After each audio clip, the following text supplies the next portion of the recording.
Everyone, स्वागत है आप सभी का आपके अपने educational platform the content cloud पर। सो कैसे हैं आप सभी। आई होप आप सभी की प्रिपरेशन एंड रिवीजन बहुत अच्छे से चल रहा होगा। जैसा कि हम सभी को पता है कि एचटेट का एग्ज़ाम आपका जल्द ही कंडक्ट करवाया जाएगा, जिसके लिए आपको अपनी तैयारी पूरी रखनी होगी। यानी अपना रिवीजन, सेल्फ स्टडी, प्रैक्टिस सब कुछ एकदम बेस्ट करना होगा। ओके, सो इसके लिए आपको मेहनत करनी होगी एंड खुद को चेक करते रहना होगा कि आप कहाँ स्टैंड कर रहे हो, क्या आपका लेवल है। ओके, सो इसी सीरीज़ में आज आपके लिए CDP का प्रैक्टिस सेट लाए हैं। जैसा कि आपको पता है, आपका लेवल 1 हो या फिर आपका TGT यानी लेवल 2 हो, दोनों में ही आपका CDP आता है। 30 क्वेश्चंस तो आपसे पूछे ही जाते हैं। ओके, सो इन 30 क्वेश्चंस को आप इस पर्टिकुलर सेशन में सॉल्व करिए और देखिए कि आपके कितने क्वेश्चन आपको पहले से आते थे, कितने आपके सही हुए हैं। ओके, ध्यानपूर्वक इन्हें सॉल्व करिएगा। And one more thing, video के एंड में आपको मिलेगा एक मैथ्स का क्वेश्चन। ओके, आपको एक क्वेश्चन मैथ का देखने को मिलेगा एंड आपके उस एक क्वेश्चन से आपका एक कॉन्सेप्ट क्लियर होगा। यानी एक कॉन्सेप्ट आपका हर दिन वीडियो के एंड में समझाया जाएगा, क्योंकि हम मैथ्स को इग्नोर नहीं कर सकते। और जैसा कि हम सभी को पता है, आपका कोई भी एग्ज़ाम हो, आपका छोटा बड़ा सभी एग्ज़ाम में मैथ्स पूछी जाती है, बस लेवल थोड़ा डिफरेंट होता है। दिन हर वीडियो के एंड में आपको एक मैथ्स का क्वेश्चन देखने को मिलेगा एंड उस क्वेश्चन से रिलेटेड एक कॉन्सेप्ट आपको क्लियर कराया जाएगा। ओके, सो वीडियो में एंड तक बने रहिएगा। तो धीमे धीमे करके रोज़ डेली एक एक कॉन्सेप्ट को क्लियर करते चलेंगे हम लोग। आपको उस कॉन्सेप्ट से रिलेटेड उस क्वेश्चन को सॉल्व करना होगा। ओके, एंड इसी तरीके से आप मैथ्स के डिफरेंट कॉन्सेप्ट्स को जान पाएंगे without any delay. Question number 1 पर पढ़ते हैं। क्वेश्चन नंबर 1 है आपका कि मोटिवेशन शब्द आपका जो है वो लैटिन शब्द से उत्पन्न हुआ है। आपका कौन सा वो मूल शब्द है, बेसिक शब्द है, ओके, जिससे आपका मोटिवेशन शब्द उत्पन्न हुआ है। मोवर, मोटम, मोटम या फिर आपका मोटेम, कौन सा ऑप्शन होगा आपका करेक्ट आंसर। बेसिकली आपको मोटिवेशन का लैटिन शब्द बताना है। ओके, शब्दों का जाल है ये, इसमें ना फंसे, डायरेक्ट लैटिन शब्द बता दें। तो मोटिवेशन शब्द का आपका अर्थ होता है प्रोत्साहन। ओके, आपका जो अभिप्रेरणा, ओके, आगे बढ़ना लक्ष्य को प्राप्त करने के लिए, जैसा कि आपको आपके एग्ज़ाम को क्रैक करने के लिए चाहिए होता है टाइम पे मोटिवेशन। सो इसी तरीके से यहाँ पर आपका जो लैटिन शब्द होगा इसका, वो होगा option number 1, mower. Okay, motivation शब्द ये एक ग्रीक शब्द है, मोवरे, मोवरे। ओके, ये आपका है करेक्ट आंसर, फर्स्ट वाला। ओके, सो बढ़ते हैं अपने नेक्स्ट क्वेश्चन की ओर। ये आपका जो है वो 75% इम्पॉर्टेंट क्वेश्चन है। ओके, बहुत ज़्यादा ज़रूरी है। नेक्स्ट क्वेश्चन की ओर बढ़ते हैं। क्वेश्चन नंबर 2 है, कक्षा में शिक्षण अधिगम में अध्यापकों द्वारा शिक्षण अधिगम सामग्री का उपयोग महत्वपूर्ण है। तो आपका जो शिक्षण अधिगम सामग्री है, इसका महत्वपूर्ण क्यों है इसका उपयोग। ओके, सो यहाँ आपका कौन सा ऑप्शन होगा करेक्ट आंसर। अधिगम को अधिक अर्थपूर्ण बनाती है, अध्यापक के कार्य में सहयोग प्रदान करती है, विद्यार्थियों को एकाग्रचित्त होने में सहायता करती है, या विद्यार्थियों की इंद्रियों को क्रियाशील बनाती है। शिक्षण अधिगम सामग्री, जिसे आप टीचर्स लर्निंग मटेरियल कहते हैं, TLM। ओके, इसका उपयोग आपको बताना है क्यों किया जाता है। ओके, सो इसका उपयोग आपका है अधिगम को अधिक अर्थपूर्ण बनाने में। ओके, यानी कक्षा में जो आप बच्चे हैं उनको जो शिक्षण है वो अधिक वास्तविक, व्यवहारिक और मनोरंजक लगे, इसलिए आप TLMs का यूज़ करते हैं। ओके, बढ़ते हैं अपने नेक्स्ट क्वेश्चन की ओर। Option number 1 is the correct answer. Next है, लेव वाइगोत्स्की के अनुसार आपका कौन सा स्टेटमेंट सही है? पहला, बच्चे भाषा अर्जन की एक युक्ति से कोई भाषा सीखते हैं। सेकंड, वयस्कों और साथियों से अन्योन क्रिया करने का भाषा के विकास में कोई प्रभाव नहीं पड़ता। भाषिक विकास मानव चिंतन के स्वभाव को बदल देता है। भाषिक विकास में संस्कृति की भूमिका बहुत कम होती है।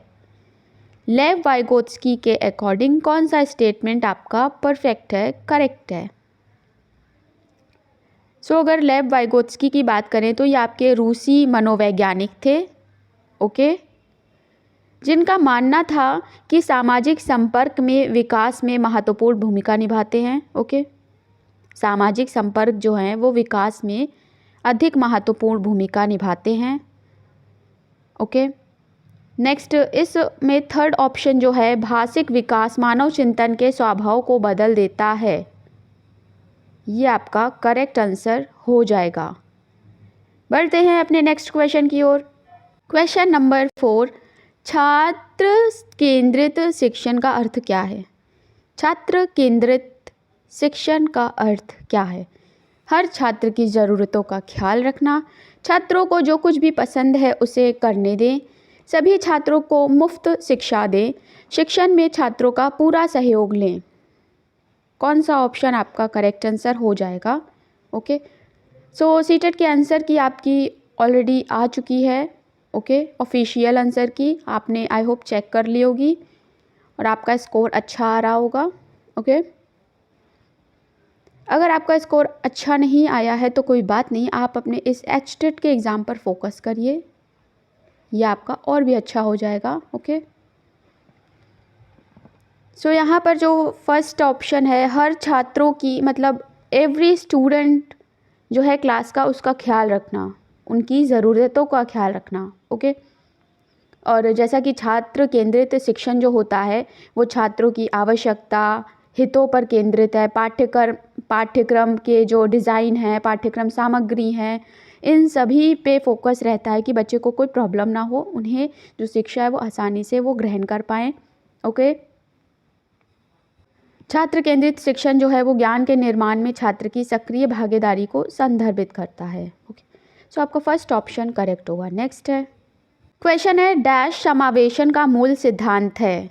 शिक्षा में प्रवेश और भाग लेने का अधिकार देना, छात्र केंद्रित शिक्षण अधिगम, विकलांग छात्रों को मुख्य धारा में लाना, आवश्यकता आधारित शिक्षण अधिगम। समावेशी शिक्षा की आपको बताना है इसका डैश समावेशन का मूल सिद्धांत है। ओके, सबसे पहले हम लोग जान लेते हैं समावेशी शिक्षा की विशेषताएं। ये आपका ऑप्शन में पूछता है कई बार, ओके, कि कौन सी विशेषता है, कौन सी विशेषता नहीं है। तो कुछ 4-5 विशेषताएं आप एक बार सुन लीजिए, चाहे तो आप इन्हें नोट कर लीजिए। विविधता को प्रोत्साहित करना, बाल संवेदनशीलता, छात्रों से लगाव और धैर्य, समावेशन नीति और सबकी संगति, सबकी वृद्धि में सहायक होना। ओके, ये आपके 4-5 पॉइंट्स हैं जो आपके इम्पॉर्टेंट हैं, विशेषताएं हैं। नेक्स्ट आपके कुछ सिद्धांत होते हैं। ओके, यहाँ आपका जो करेक्ट आंसर हो जाएगा वो होगा ऑप्शन नंबर अगेन 1 फर्स्ट, शिक्षा में प्रवेश और भाग लेने का अधिकार। बढ़ते हैं अपने नेक्स्ट क्वेश्चन की ओर। गेस्टाल्ट मनोविज्ञान के सबसे प्रमुख सदस्य, आपको बताना है कौन है गेस्टाल्ट वाद के प्रमुख सदस्य।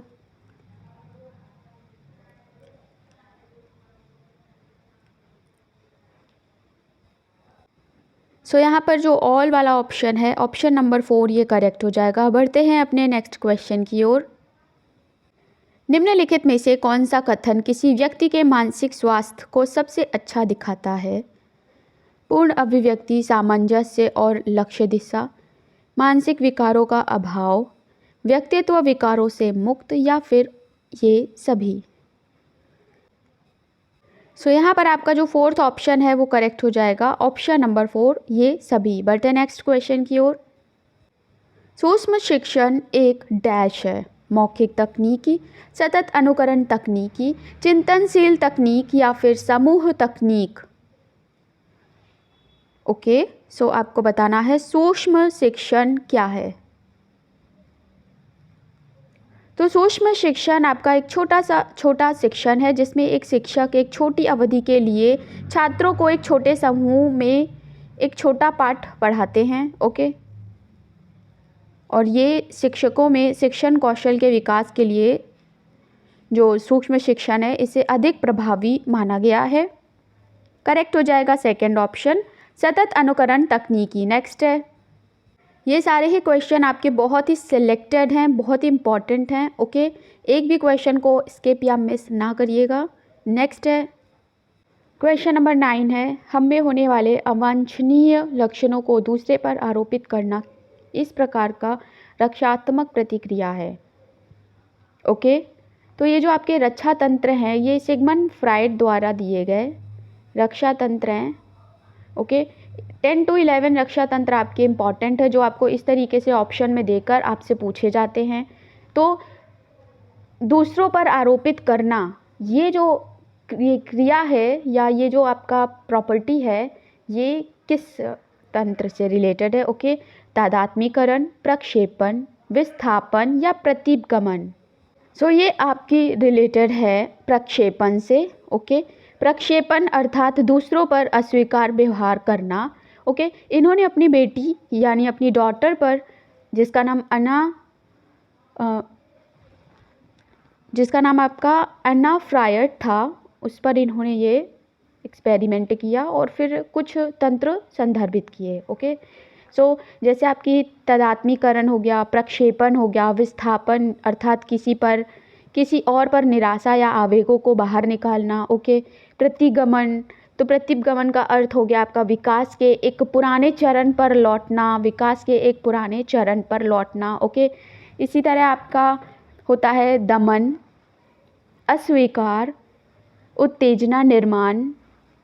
ओके, युक्तिकरण, क्षतिपूर्ति, ऊर्ध्वपातक या पहचान, ये सभी आपके कुछ रक्षा तंत्र हैं। ओके, जो आपके ऑप्शंस में से पूछ सकते हैं। सो यहाँ आपका जो ऑप्शन नंबर 2 है वो सही हो जाएगा। नेक्स्ट क्वेश्चन की ओर बढ़ते हैं। क्वेश्चन है, रोहन स्वच्छता और साफ सुथरेपन का बहुत ध्यान रखता है, यह किस तरह के रक्षा तंत्र का उदाहरण है। ओके, सो प्रीवियस क्वेश्चन में हम लोगों ने कुछ रक्षा तंत्र देखे थे। ओके, जिन्हें सिगमंड फ्रायड द्वारा संदर्भित किया गया है। ओके, सो यहाँ पर आपका स्थिरीकरण जो है सेकंड ऑप्शन ये करेक्ट हो जाएगा। नियंत्रण, प्रतिगमन, उद्यतीकरण ये आपका नहीं होगा, सेकंड ऑप्शन करेक्ट है। नेक्स्ट है, ब्रूनर के अनुसार निम्न में से कौन सा शिक्षण सिद्धांत नहीं है। ब्रूनर के अनुसार, सो यहाँ पर आपका प्रामाणिक सिद्धांत ऑप्शन नंबर 4 करेक्ट हो जाएगा। ओके, पर मुख्य रूप से 3 प्रमुख उन्होंने सिद्धांत दिए थे। ओके, जिसमें आपका औपचारिक शिक्षण सिद्धांत, अनौपचारिक शिक्षण सिद्धांत और वर्णनात्मक शिक्षण सिद्धांत हैं। आपका प्रामाणिक सिद्धांत है वो नहीं है। ओके, सो यहाँ पर 4th ऑप्शन आपका करेक्ट होगा। नेक्स्ट है, क्वेश्चन है, व्यक्तित्व और बुद्धि में आनुवांशिकता की क्या है। नाम मात्र भूमिका है, महत्वपूर्ण भूमिका है, अपूर्वानुमेय भूमिका है, या आपका जो 4th ऑप्शन है ये आकर्षक भूमिका है। ओके, सो वंशानुक्रम जैसा हम जानते हैं एक गुण है जो माता पिता से उनकी संतानों में जाता है। ओके, सो जो व्यक्तित्व और बुद्धि है ये दोनों एक दूसरे के लिए बहुत इंपॉर्टेंट हैं, महत्वपूर्ण भूमिका है। Okay, second option is the correct answer. Next है, क्वेश्चन नंबर 13, बहुबुद्धि का सिद्धांत जिसमें 8 अलग अलग प्रकार की बुद्धि शामिल है किसके द्वारा प्रतिपादित किया गया है। Very important question. बहुबुद्धि का सिद्धांत ये आपका जो गार्डनर हैं इनके द्वारा ही प्रतिपादित किया गया है। आप ऐसे इसको ट्रिक से याद कर सकते हैं जैसे बहुबुद्धि। ओके, एंड आपके जो गार्डन है उसमें बहुत सारे फ्लावर होते हैं, तो इस तरीके से आप इसे रिलेट कर सकते हैं। ओके, बढ़ते हैं अपने नेक्स्ट क्वेश्चन की ओर। क्वेश्चन है, एक शिक्षिका अपने छात्रों में सृजनात्मकता को किसके द्वारा बढ़ावा दे सकती है? आपके ऑप्शन, आपको बताना है करेक्ट कौन सा है।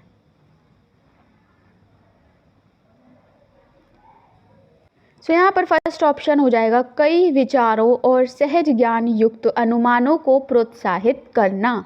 ओके, यहाँ पर सृजनात्मकता का तात्पर्य नए और मूल्यवान विचारों से है, अवधारणाओं या समस्याओं का समाधान उत्पन्न करने की क्षमता से है। ओके, सो नेक्स्ट क्वेश्चन है, रचनात्मकता की सबसे विशिष्ट विशेषता क्या है? ओके, अभी हमने जाना सृजनात्मकता क्या होता है, अब हमें जानना है रचनात्मकता क्या होता है।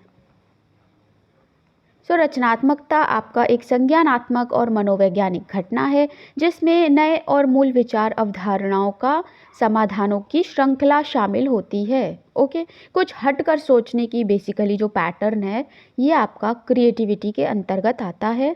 ओके, सो यहाँ पे सबसे विशिष्ट विशेषता जो है वो है आपकी अपसारी सोच। Third option is the correct answer. Okay, so next question है, निम्नलिखित में से कौन सा व्यक्तित्व का एक परीक्षण है? आपको बताना है व्यक्तित्व का परीक्षण कौन सा है। बेल की समायोजन सूची, समाजमिति परीक्षण, शब्द साहचर्य परीक्षण, मिनेसोटा बहुआयामी व्यक्तित्व सूची। ओके,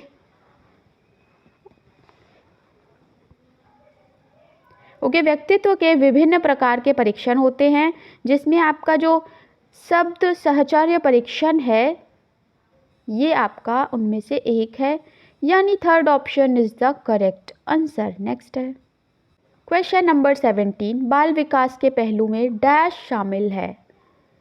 शारीरिक विकास, गत्यात्मक विकास, भाषा विकास या फिर ऑल, उपयुक्त सभी।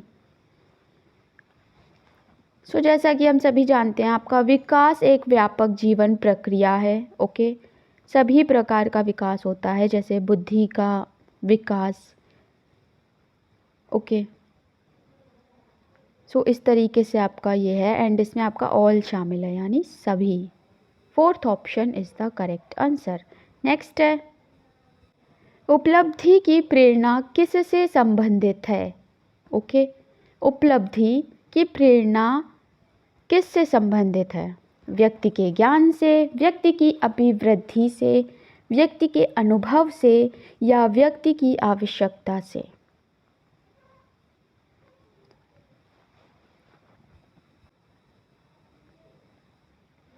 उपलब्धि की अभिप्रेरणा एक व्यक्ति को लक्ष्य प्राप्त कराने की अभिप्रेरणा होती है। ओके, एंड ये व्यक्ति की आवश्यकता से संबंधित है। Fourth option is the correct answer. Next है, most important and most repetitive question है ये आपका, बहुत बार पूछा जाता है सीटेट के टाइम पर, सीटेट के एग्ज़ाम में ये पूछा जा चुका है, एचटेट में, रीट में एंड आपका जो सुपर टेट है उसके लिए भी महत्वपूर्ण है। विकास के सिर पदाभिमुख सिद्धांत में कहा गया है कि विकास किस प्रकार से आगे बढ़ता है? सिर से पैर की ओर, पैरों से सिर की ओर, केंद्र से बाहर की ओर या बाहर से केंद्र की ओर?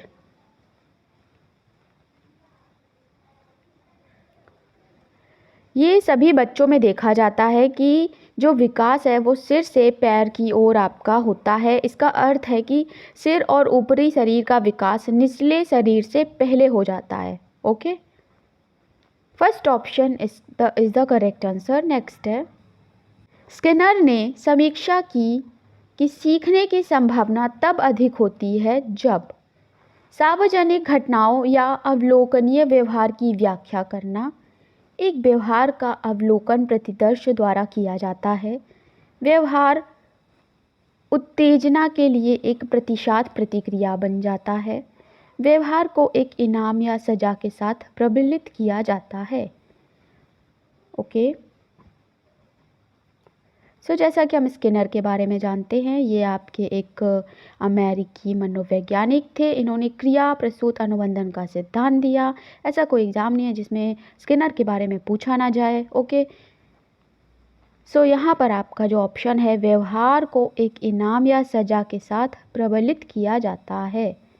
Fourth option is the correct answer. Next है क्वेश्चन है, निम्नलिखित में से कौन स्किनर द्वारा प्रतिपादित अधिगम सिद्धांत नहीं है। ओके, नहीं वाला पूछा है तो नहीं वर्ड को आप बहुत ध्यान से नोट करिए।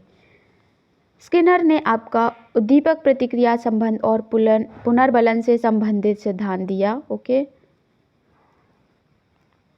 यहाँ पर जो नहीं दिया है वो है अनुकरण के माध्यम से सीखना। थर्ड ऑप्शन आपका करेक्ट है। नेक्स्ट है क्वेश्चन है, निम्नलिखित में से कौन सा एक शिक्षार्थी के लिए अच्छे समायोजन का मापदंड नहीं है। आत्मबोध, दमन, आत्मसंयम, उपयुक्त में से कोई नहीं। ओके, सो बताना है आपको कि कौन सा आपका जो अच्छे समायोजन का मापदंड है वो नहीं है। सो इनमें आपका जो उपयुक्त में से कोई नहीं है, यही करेक्ट आंसर हो जाएगा, फोर्थ ऑप्शन। ओके, नेक्स्ट है क्वेश्चन है, अभिप्रेरणा पर विभिन्न विचारों में से कौन सा आंतरिक और बाह्य दोनों अभिप्रेरणाओं से संबंधित है। आंतरिक और बाह्य दोनों अभिप्रेरणा, मानववादी, सामाजिक सांस्कृतिक, संज्ञानात्मक या सामाजिक संज्ञानात्मक। ओके, यहाँ पर आपका करेक्ट आंसर हो जाएगा सामाजिक संज्ञानात्मक, ऑप्शन नंबर 4। बढ़ते हैं अपने नेक्स्ट क्वेश्चन की ओर। मनोसामाजिक विकास का सिद्धांत किसने प्रतिपादित किया। Benjamin Spock, Erik Erikson, Jean Erikson या बेंजामिन ब्लूम। सो यहाँ पर आपका करेक्ट आंसर होगा second option, Erik Erikson. Okay, मनोसामाजिक विकास का सिद्धांत इन्होंने प्रतिपादित किया था। बढ़ते हैं अपने नेक्स्ट क्वेश्चन की ओर। क्वेश्चन है, जीन पियाजे का मानना था कि ज्ञान एक अदृश्य व्यवहार परिवर्तन है जिसे विश्वसनीयता के साथ मापा जा सकता है। पर्यावरण से निष्क्रिय रूप से पारित होने के बजाय बच्चे द्वारा निर्मित किया जाता है। अंतःक्रियाओं के माध्यम से प्राप्त होने के बजाय जन्मजात और प्रदत्त है। अधिकार जानकर अन्य लोगों के साथ अंतःक्रिया से सह निर्मित है। जीन पियाजे का मानना था ज्ञान क्या है। बताना है आपको कौन सा ऑप्शन सबसे ज़्यादा सही है। सो जीन पियाजे आपके एक स्विस मनोवैज्ञानिक थे। ओके, जिन्होंने अपना संज्ञानात्मक विकास का सिद्धांत दिया था। ओके, एंड सबसे इम्पॉर्टेंट है कि जो ज्ञान उनके अकॉर्डिंग है वो पर्यावरण के निष्क्रिय रूप से पारित होने के बजाय बच्चे द्वारा निर्मित किया जाता है। बढ़ते हैं अपने नेक्स्ट क्वेश्चन की ओर। नेक्स्ट आपका होगा क्वेश्चन नंबर 26। निम्नलिखित में से कौन सी अच्छे समायोजन की विशेषता नहीं है। अच्छे समायोजन में व्यक्ति को अपनी योग्यताओं और सीमाओं का ज्ञान होता है। इसमें आकांक्षा का स्तर अति उच्च होता है, या आपका जो इनमें व्यक्ति के मानसिक विचारों में कोई टकराव नहीं होता है। अच्छे समायोजन में व्यक्ति का अपने व्यवहार और इच्छाओं पर नियंत्रण होता है। क्या क्वालिटी आपकी नहीं है अच्छे समायोजन की। ओके, नहीं पूछा गया है। सो जो भी आपका जो नेगेटिव पॉइंट होगा वो आपका करेक्ट आंसर हो जाएगा। ओके, यहाँ पर आपका अति वर्ड जो है ये गलत लगा है, यही ऑप्शन आपका करेक्ट है, सेकंड वाला। नेक्स्ट क्वेश्चन है कि समायोजन परिणाम है कुंठा का, तनाव का, संघर्ष का या सभी का। सो समायोजन बेसिकली एक ऐसा प्रोसेस होता है जिसके द्वारा व्यक्ति अपनी आवश्यकताओं की पूर्ति को प्रभावित करने वाले कारकों के बीच संतुलन बनाने की कोशिश करता है। ओके, सो यहाँ पर जो ऑल है ये करेक्ट आंसर हो जाएगा उपरोक्त सभी, ऑप्शन नंबर 4। बढ़ते हैं अपने नेक्स्ट क्वेश्चन की ओर। क्वेश्चन है, पियाजे के अकॉर्डिंग संवेदी गामक अवस्था में डैश का आयु वर्ग शामिल है। 7 से 11, 2 से 7, जन्म से 2 वर्ष, 11 वर्षों से अधिक। सो जैसा कि प्रीवियस क्वेश्चन में बताया कि जीन पियाजे आपके एक स्विस मनोवैज्ञानिक थे। ओके, इन्होंने बाल विकास से रिलेटेड बहुत सारे प्रसिद्ध काम किए एंड इनका मानना था कि जो संवेदी गामक अवस्था है उसमें आपका जन्म से 2 वर्ष का आयु वर्ग आता है। यानी इस क्वेश्चन का आपका थर्ड वाला ऑप्शन सही हो जाएगा। संवेदी गामक अवस्था होती है आपकी जन्म से 2 वर्ष। ओके, संज्ञानात्मक विकास एक सतत प्रक्रिया नहीं है। इन्होंने इस बारे में आपके 4 चरण बताए। पहला तो आपका ये कि संवेदी गामक या संवेदिक पेशीय अवस्था जन्म से 2 वर्ष की। नेक्स्ट इन्होंने बताया ये वाला 2 से 7 वर्ष की जो अवस्था है वो है पूर्व संक्रियात्मक अवस्था। पूर्व संक्रियात्मक अवस्था, pre operational stage. Okay, next इन्होंने थर्ड वाला जो चरण बताया उसमें आपका 7 से 11 वर्ष का जो था ये टाइम पीरियड होता है कंक्रीट ऑपरेशनल। ओके, जिसमें आपका जो नाम है मूर्त संक्रियात्मक अवस्था इसे कहते हैं। नेक्स्ट फोर्थ जो बताई है वो आपकी है ये वाली 11 वर्ष से 15 वर्ष तक या उससे अधिक। सो यहाँ पर जो आपका ऑप्शन है वो क्वेश्चन का थर्ड वाला सही हो जाएगा। ओके, सो ये आपकी इनकी चारों स्टेज आपको बता दी। और चौथी स्टेज का जो नाम है वो है अमूर्त संक्रियात्मक अवस्था, जो 11 वर्ष से 15 वर्ष या 11 वर्ष और उससे अधिक का में होती है। ओके, उसको दर्शाया गया है। सो बढ़ते अपने नेक्स्ट क्वेश्चन की ओर। अब क्वेश्चन नंबर 29 है, व्यक्तित्व के निर्धारक कारक कौन से हैं? सांस्कृतिक, सामाजिक, जैविक या ये सभी? कौन से कारक आपके व्यक्तित्व का निर्धारण करते हैं? कौन सा ऑप्शन होगा आपका करेक्ट आंसर?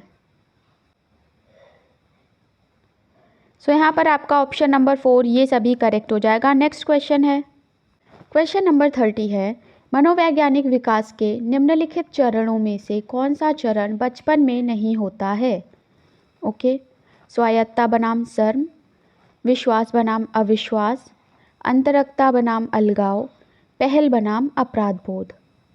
तो आपको बताना है इनमें से कौन सा आपका जो बचपन में है वो नहीं होता है। ओके, सो जान लेते हैं डिटेल में आपके पूरे ऑप्शंस को।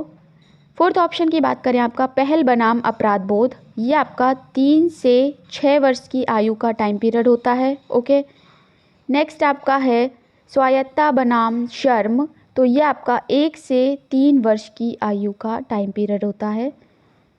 ओके, जिसमें बच्चे अपने लिए चीज़ें करना सीखते हैं, जैसे चलना, स्वयं का खाना। ओके, नेक्स्ट आपका है विश्वास बनाम अविश्वास, तो विश्वास बनाम अविश्वास आपका होता है 0 से 1 वर्ष। ओके, ट्रस्ट बनाम अविश्वास या विश्वास बनाम अविश्वास। ओके, नेक्स्ट आता है अंतरंगता बनाम अलगाव। ओके, जिसकी आपकी आयु होती है 18 वर्ष से 40 वर्ष। ओके, सो यहाँ पर आपका जो ऑप्शन नंबर 3 है यही करेक्ट होगा, क्योंकि ये आपका बचपन से संबंधित बिल्कुल भी नहीं है। ओके, सो यहाँ पर आपने देखा कि आपको सारे ही ऑप्शन डिटेल में बता दिए गए हैं, कौन किस से कितने वर्ष की आयु में कौन इम्पॉर्टेंट है आपका। ओके, कुछ पॉइंट्स इसमें आपके रह गए हैं। ओके, एरिक्सन के सिद्धांत के अनुसार आपको ये मनोसामाजिक विकास के 8 चरण आपको बताए गए हैं। ओके, जिसमें आपका ट्रस्ट बनाम अविश्वास ये हो गया, ठीक है। एंड नेक्स्ट ऑप्शन था आपका स्वायत्तता बनाम शर्म, इसे भी डिस्कस कर लिया गया। अगला है पहल बनाम अपराध बोध, इसे भी डिस्कस कर लिया गया। ओके, नेक्स्ट आपका है अंतरंगता बनाम अलगाव, इसे भी डिस्कस कर लिया गया।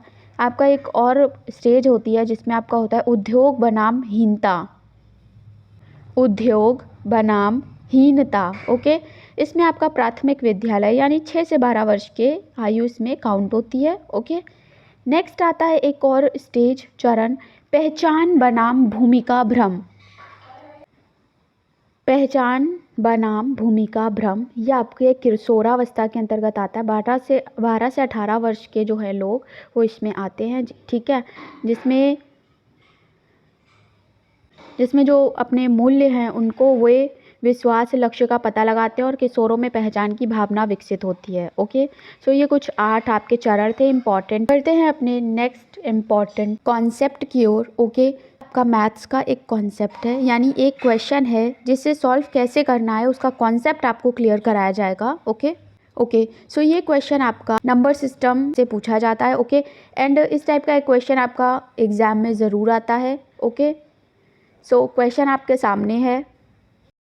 क्वेश्चन आपका है In a zoo, there are rabbits and pigeons. If the heads are counted, there are 280, and if legs are counted, there are 820. How many pigeons are there? Hindi में आपका क्वेश्चन आपको दिया गया है कि किसी चिड़ियाघर में कुछ खरगोश तथा कबूतर हैं, कुल सिरों की संख्या 280 है एंड कुल पैरों की संख्या आपकी 820 है। कुल कबूतरों की संख्या आपको फाइंड आउट करनी है। ओके, नंबर ऑफ पिजन कितने हैं आपको पता लगाना है। इनमें से कौन सा ऑप्शन होगा आपका करेक्ट आंसर आपको बताना है। ये क्वेश्चन आपका नंबर सिस्टम का क्वेश्चन है, लेकिन हम लोग इसे परसेंटेज से सॉल्व करेंगे। ओके, आप चाहे तो इसे रेशियो से भी सॉल्व कर सकते हैं एंड जैसा कि बहुत कॉमन पैटर्न होता है, कॉमन सिस्टम होता है एक्स एंड वाई का, आप उससे भी इसे सॉल्व कर सकते हैं। ओके, सो एक्स वाई से हम लोग नहीं सॉल्व करेंगे, हम लोग जानेंगे कि इन क्वेश्चंस को कैसे ट्रिक से, कैसे एक कॉन्सेप्ट से इसे सॉल्व कर सकते हैं। ओके, सो अब हम लोग इस क्वेश्चन को सॉल्व करते हैं। ओके, आपको 4 ऑप्शन दिए गए हैं, आपको इन चारों में से बताना है कि कौन सा आपका करेक्ट आंसर होगा। ओके, सो सबसे पहले तो हम जानते हैं कि आपको किसी चिड़ियाघर में खरगोश यानी रैबिट एंड आपको कुछ कबूतर दिए गए हैं। ओके, कबूतर यानी पिजन आपको दिए गए हैं।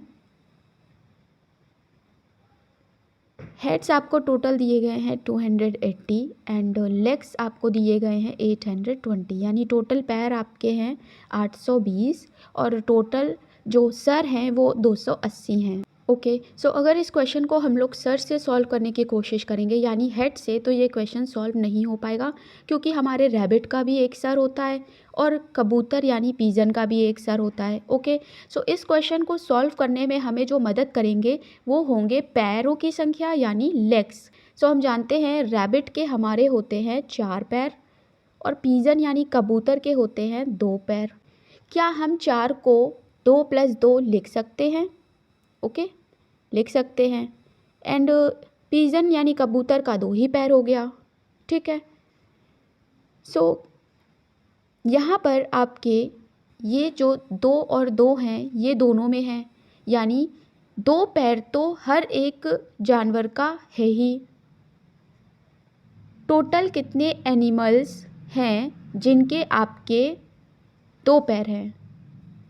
ओके, सो आपके जो 2 पैर हैं ये कॉमन हैं और हमें एनिमल्स कितने दिए हैं 280, यानी हमारे पास 280 × 2 करेंगे तो 2 पैर वाले जानवरों की संख्या हमें प्राप्त हो जाएगी। यानी कितना हो गया 2 × 8 = 16, 1 2 2 = 4 1 5, यानी 2 पैर वाले जो हमारे जानवर हैं उनकी हमें पैरों की संख्या मिल गई 560।